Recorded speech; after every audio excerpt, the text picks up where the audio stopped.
कम आयु में शरीर छोड़ना, जो कि बाबा ने कहा ही है, कलयुग का अंतिम समय मतलब अकाले।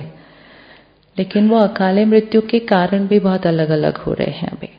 तो इसीलिए जो डाइट हम पहले कर रहे थे उसमें थोड़ा सा अब चेंज लाने की जरूरत पड़ती है। वो हर एक अपने अनुसार हम करते ही हैं, लेकिन अभी हम जितना लाइटर पे जाएंगे, हल्का, तो सबसे इम्पोर्टेंट चीज जो बीच में अभी जयंती बहन ने भी एक वीडियो बना के दिया था, एनिमल प्रोडक्ट, पशु से आई हुई कोई भी चीज इस शरीर को अब सूट नहीं करती है। इसलिए नहीं क्योंकि वो चीज गलत है, क्योंकि हम ब्राह्मण परिवार में कहते हैं दूध तो सतयुग में भी था। दूध में प्रॉब्लम नहीं है, दूध को निकालने के तरीके में सारी प्रॉब्लम है। सारा तरीके में प्रॉब्लम है कि उस दूध के अंदर क्या इंजेक्ट किया जा रहा है। 4 साल पहले WHO ने टाइम्स ऑफ इंडिया के फर्स्ट पेज पे आर्टिकल आया था, leading cause of cancer will be milk. पूरा टाइम्स ऑफ इंडिया के फर्स्ट पेज पे वो आर्टिकल था, क्योंकि मिल्क के अंदर डाले गए प्रोडक्ट, जो इंजेक्शन दिया जाता है दूध को एक्सट्रैक्ट करने के लिए, इस समय दिल्ली में 1 in every 8 को कैंसर है।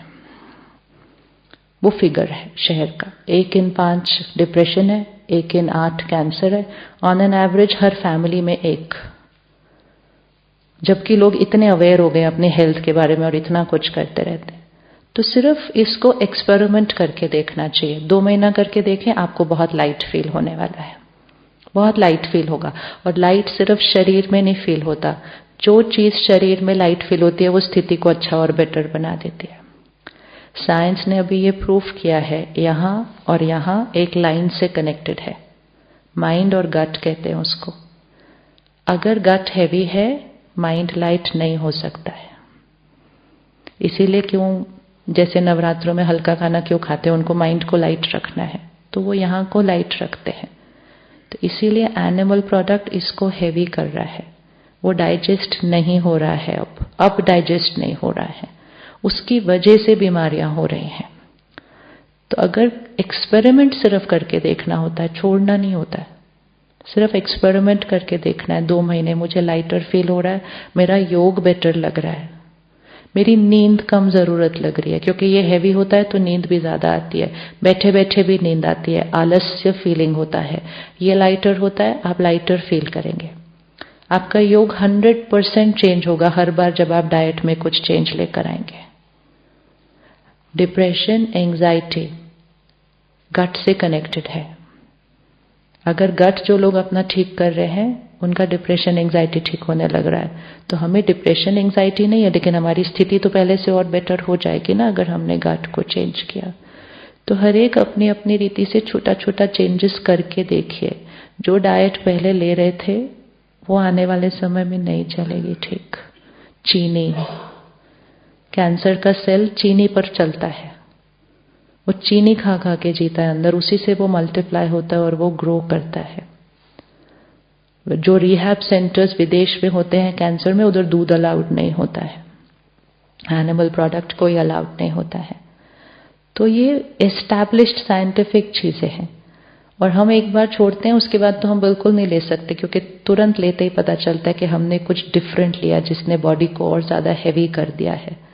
तो छोड़ना नहीं है, सिर्फ एक्सपेरिमेंट करके देखना है।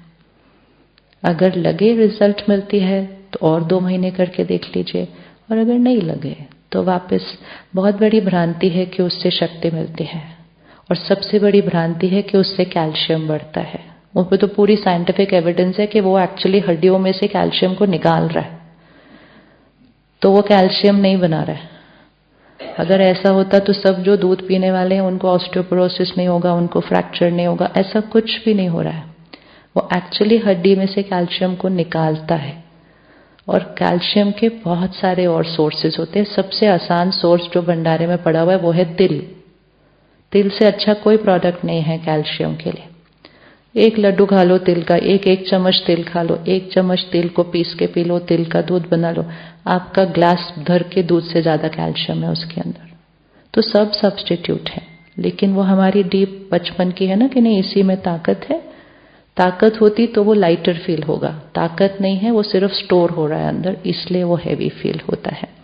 तो एक्सपेरिमेंट करके देख सकते हैं। ये नहीं कहना है कि सतयुग में दूध पीते थे इसलिए अभी हमने दूध पीना है। सतयुग में हम जाके पी लेंगे फिर से, लेकिन वो कलयुग वाला दूध सूट नहीं हो रहा, क्योंकि उसमें बहुत ज्यादा करप्शन है, उसमें करप्शन है। भारत में कितना दूध यूज होता है उतनी गाय और भैंस भारत में नहीं है, और भारत इस समय विदेश को दूध एक्सपोर्ट कर रहा है। कहाँ से आ रहा है ये दूध? सारा दूध, मिठाइयाँ, पनीर, दही कितना यूज हो रहा है भारत में?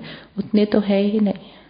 तो वो एक ही गाय या भैंस को दिन में 3-3 बार इंजेक्शन लगाते हैं ताकि उसका इतना दूध निकलना चाहिए। तो वो दूध के अंदर वो इंजेक्शन है, और इसीलिए हमारे को उसकी बीमारियां हो रही हैं। तो इसलिए ये शरीर वैल्यूएबल है। तो छोटी छोटी चीजें करके देख सकते हैं। बाकी ड्रामा में कोई भी बात है वो तो अलग, लेकिन हमने अपना कर्म सही किया तो हमने अपनी तरफ से इस रथ को चलाने के लिए जो परहेज करनी है वो की, और लाइटर तो पक्का फील होता है। योग को अच्छा करना है, अमृत वेला अच्छा फील करना है, तो गट लाइटर होना चाहिए। नींद आती है ना सुबह अगर उठ के कभी, तो वो गट हैवी था। आप रात को जल्दी या खाए नहीं, आपका देखो अगले दिन सुबह अमृत वेला कितना अच्छा चलेगा, क्योंकि खाना पहले ही डाइजेस्ट हो गया था। यहाँ के लिए कुछ नहीं करना है, यहाँ के लिए करना है, ये ठीक होता है। इसलिए बाबा सबसे पहले आके अन्न को चेंज करता है। जो सेंटर पर आते हैं अन्न नहीं चेंज करते, उनका मन नहीं लगता है। तो अटैचमेंट नहीं है शरीर से, लेकिन इस समय के लिए शरीर को चलाने के लिए कुछ कुछ चीजों का ध्यान रखना बहुत जरूरी है।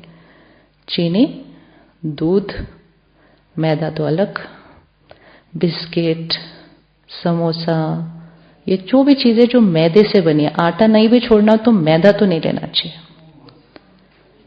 आप मैदे को, जो मैदा गूंथता है वो देखता है मैदे के हाथ धोना कितना मुश्किल होता है, वो सारा चिपक जाता है, तो वो मैदा अंदर आंतड़ियों को चिपक जाता है, वो नहीं निकलता है। हाँ जी, बेसन नहीं चिपकता, आप करके देखिए। हाँ, सिंपल चीज होती है, हाथ पे देखना है। हाथ पे जो चिपकेगा वो आंतड़ियों पे चिपकेगा। हाथ से जो साफ होता है वो इधर से भी साफ होगा। रोज चिपक रहा है, सपोज इतना भी रोज चिपक रहा हो, रोज रोज रोज, तो वो जो चिपकता है वो सड़ जाता है, और वो जो सड़ जाता है वो टॉक्सिन बन रहा है। और जो सड़ रहा है वो, अभी क्यों इतने बच्चों को डिप्रेशन, एंजाइटी? क्योंकि वो जंक फूड खाते हैं, वो मैदा बहुत ज्यादा खा रहे हैं, तो उस वजह से उनको डिप्रेशन, एंजाइटी। बाकी उनकी लाइफ में कोई प्रॉब्लम नहीं है। तो एटलीस्ट हमें गेहूं नहीं तो मैदा तो आसान है छोड़ना, मैदे की तो कोई चीज का काम ही नहीं है, मेहमानों के लिए बनाना है बस। वैसे तो बहुत सारे मेहमान बोलते हैं, आप सात्विक में ये खिलाते हो, फ्राइड खिलाते हो। मैं कहूँ कोई बात नहीं, आप मेहमान हो, आप खिलो। लेकिन लोग नहीं खाते आजकल बाहर मैदा नहीं खाते, फ्राइड कम। जो हम पहले खा रहे थे वो अभी नहीं चलेगा।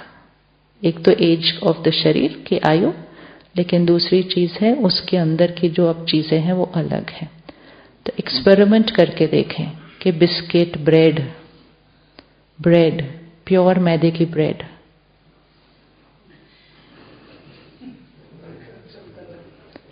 प्योर मैदे की ब्रेड, ये जंक फूड में आती है बाहर की दुनिया की भाषा में। जंक फूड मतलब जो टॉक्सिन क्रिएट करेगा, तो उसको जंक बोलते हैं। जंक मतलब जो फेंक देना चाहिए। तो मैदे की ब्रेड, मैदे का बिस्किट, जो ज्यादा रेगुलरली खाते हैं हम, हर रोज ऐसे 1-2 उठा लिया, कभी कोई खाए वो भी अलग बात। जैसे चलते फिरते बिस्किट, चाय के साथ बिस्किट, वो टॉक्सिन बन रहा है, उसी से बीमारियां क्रिएट होंगी। इसलिए लोग जाते हैं ना विजयवाड़ा, भरूच, क्यों जा रहे हैं? वो गट को ही तो साफ करने जा रहे हैं, और किस लिए जा रहे हैं? पर वो वापस आके फिर वही खाएंगे तो वो फिर वापस चिपक जाएगा।